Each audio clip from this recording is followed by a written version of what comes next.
I had a comment the other day on crushing quartz, and Only Me asked for a video showing how all the pieces were attached. Excuse Oakley, she's on the trail of a mouse, I think.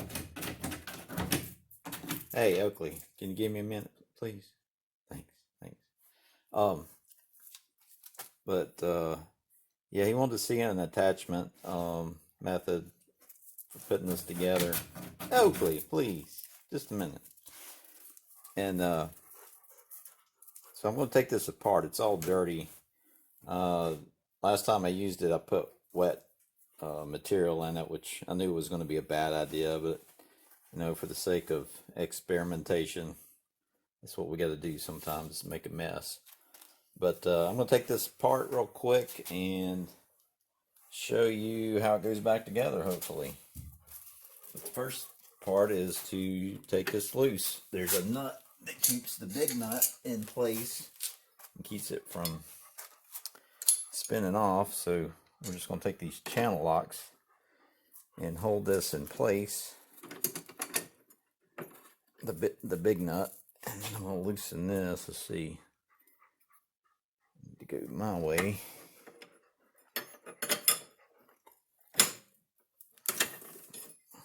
It broke free pretty easy. You can see I'm just spinning that out a little bit so I can break free that other nut. That won't be quite as easy as this, but there's a button on the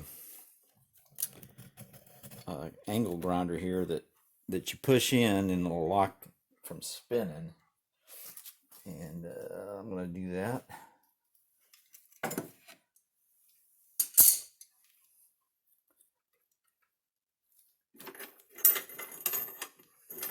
Actually, I can just spin the whole thing by doing that by hand.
There we go. So all this is a 5/8 piece of threaded rod, and it's cut, I guess, it's probably 14 inches, something like that. You see what a mess I have down in here where it's coated the sides. This is the rod. Let me just pull this out so I can show you. Oh, I gotta take that nut off. Hold on.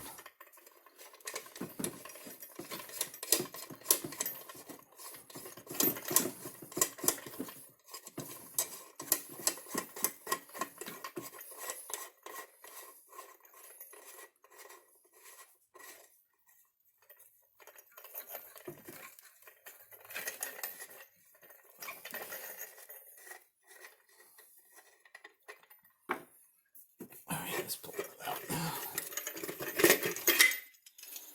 That's all it is, like that. So you can tell this is just a pressure cooker casing. And this is the threaded rod. What we got, 5/8 nuts here, one here and one here, and that keeps it all spaced out and cinched together. I cut 4 pieces of this rectangular plate. I got this at Home Depot, and I simply cut it with the angle grinder. Before I put the angle grinder as part of this, I used a cutoff wheel. Cut that into sections. Took a 5/8 inch drill bit and drilled holes in both of these so it'll line up. And they're just for the purpose of cinching these quick connects. You see right there, that's what's holding this quick connect in place. It just sandwiches it between these plates. There's 2 on either side. There's nothing special about the hardware. Just get it nice and tight so nothing flies off. And these are just hardened steel rings that go on the quick connects. You can take that loose and then pull this ring out and replace it.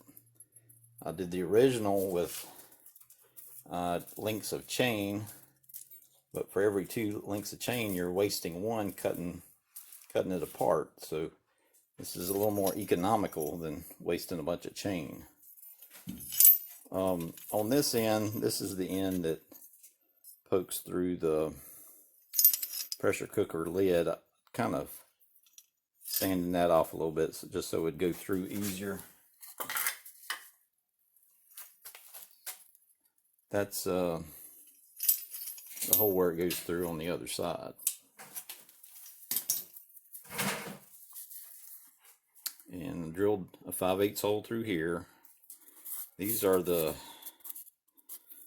bolt heads to the hardware that holds this pillow block.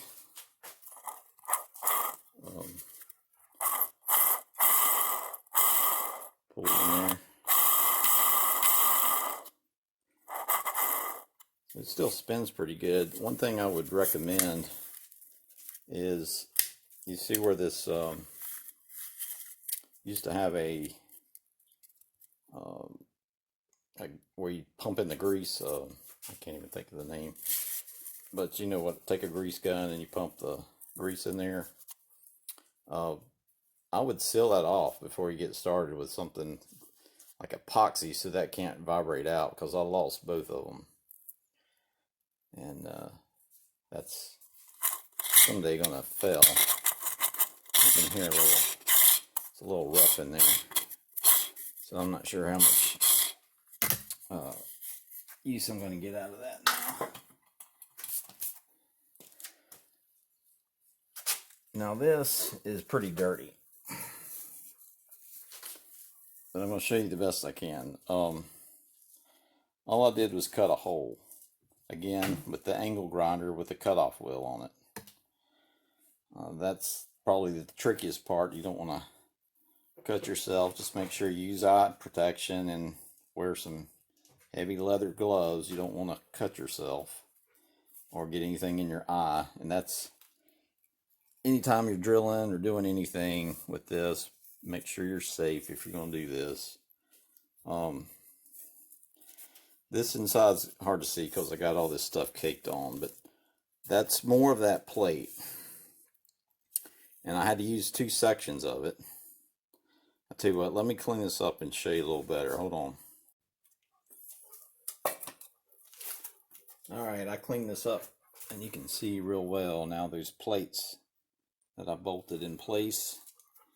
And obviously the holes are like 1/8 inch holes that I just drilled, so they'd be over the opening that shoots out of that pipe there. You can see down in there how that works. There's a little bit of a crack, but it doesn't matter, because if it can fit through those holes, it can probably fit through that crack, and that's no big deal. And another thing about these plates that's good is that they act as a strike plate. You can see where this has gotten beaten up real good, and this one too.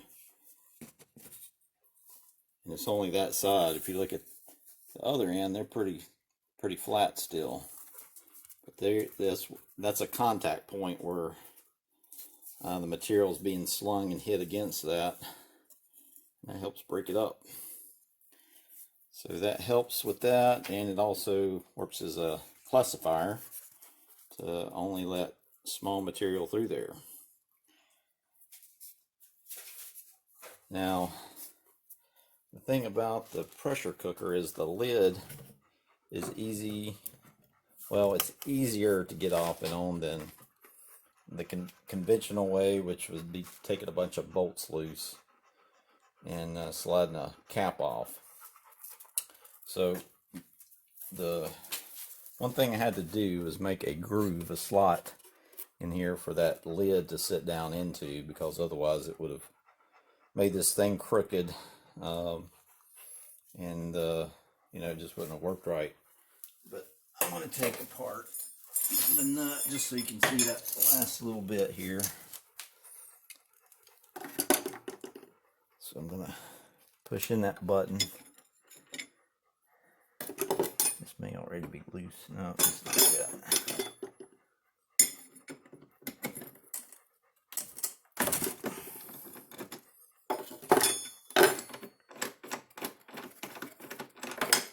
So there's that long nut I was talking about. And it's made, well, it happens to work with a 5/16 angle grinder shaft, which I think that's standard. Can you see the, let me turn on the light here. Alright, you can see it sticking through right there. So it doesn't have a whole lot to attach to, but it's enough. And right here you can see where I cut out a hole kind of shaped like this flange so it would stick through, and I put these pieces back here just as stops so it wouldn't come on through. So nothing elaborate there. The angle grinder, you know, you have to press in the button to make it run, so took a piece of wire and rigged it so it would always be on. So you're going to want to plug and unplug it, and has maybe a safety stop somewhere, but these are hose clamps, of course, that help keep it in place because there's a lot of vibration. And that's one thing I would suggest if you're going to make this and run it, put it on something that's not a hard surface, and maybe even put a blanket under it to absorb some of that vibration, because the vibration, like I said, it'll knock out those grease wells, and then your pillow block bearings, they'll get messed up quicker. So I'm gonna have to probably replace mine. I don't know, next few runs. I don't do this a lot because it doesn't produce a lot of gold. I can go to a creek and get a lot more gold just sluicing and panning. But let's put this thing back together and I'll show you how it goes back together now.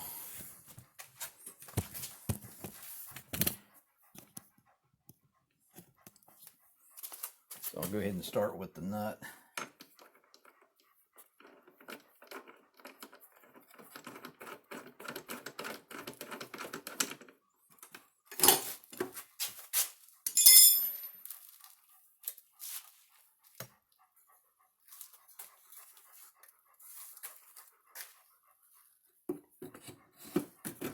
That just sits right in there.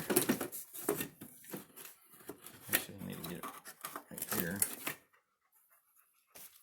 And see how that kind of slides into place where that groove I cut, so it goes down all the way.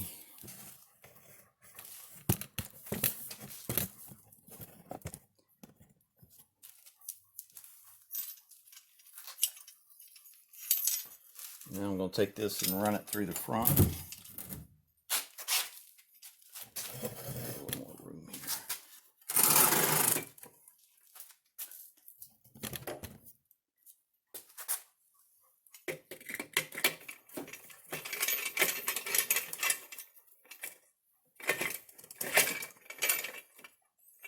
got to put this nut on first before we, oops, I dropped it.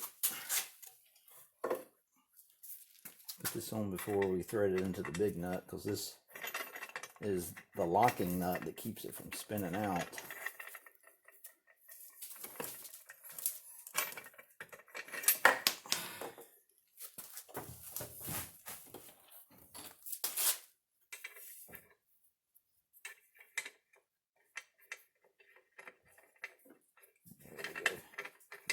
I go backwards one time, then start it.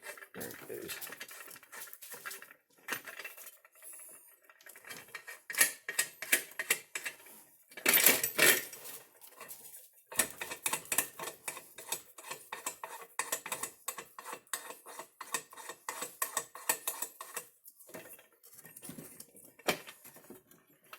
Alright, so I'm going to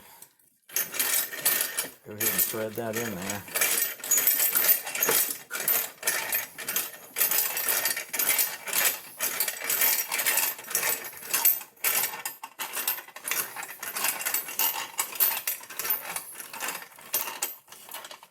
That's it. So I'm going to run that nut up against the big nut. Tighten it up.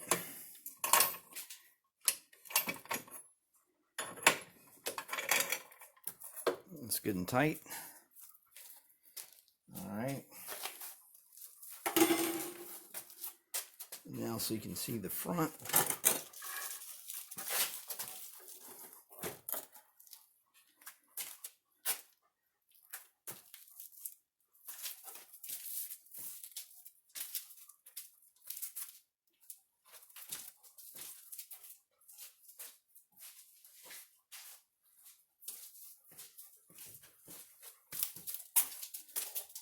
So that's the lid.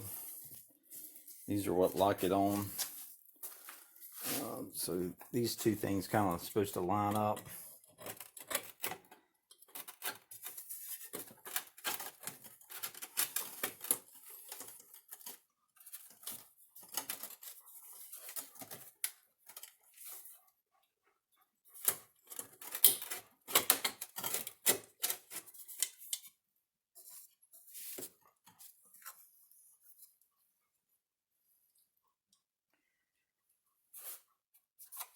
Got something a little off here.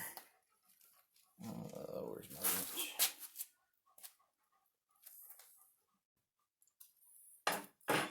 So to pull this out a little bit better so I can get this lid to go on easy. But it just slides in over the threaded rod.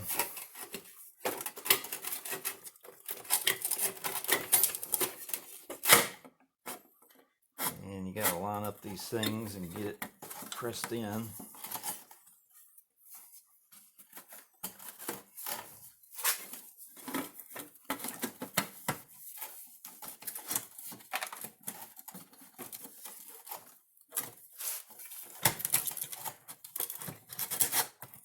And it closes once it lines up with that. And just to keep it secure and from bouncing around, I use this little bungee cord to hold this. But the other thing I do is wrap this with a bungee cord and just tighten it up so this stays stable as well. That way the whole thing moves and not this. And that's it. So 2 pillow block bearings with 5/8 holes, 1 threaded rod. You know, the length is going to be dependent on how much span you have here. You can always cut it, so get a longer piece if you're not sure what to get. And that's pretty much it. So a cheap alternative to buying a $1,500 piece of equipment that's probably not going to get you $15 back. This is fun to play with, but it's not going to make you money unless you're in a gold rich area that's got lots of ore. The other thing I was going to show you is this right here. This is silicone. This is just clear silicone that's got dust all over it now, but I use that so I wouldn't have to weld. and it's also got flexibility, so a big shock is going to be absorbed. You can see it's kind of wobbly, but it holds on there. But I hope that helps. Only me. Be careful, don't get hurt, and let me know how it works out for you.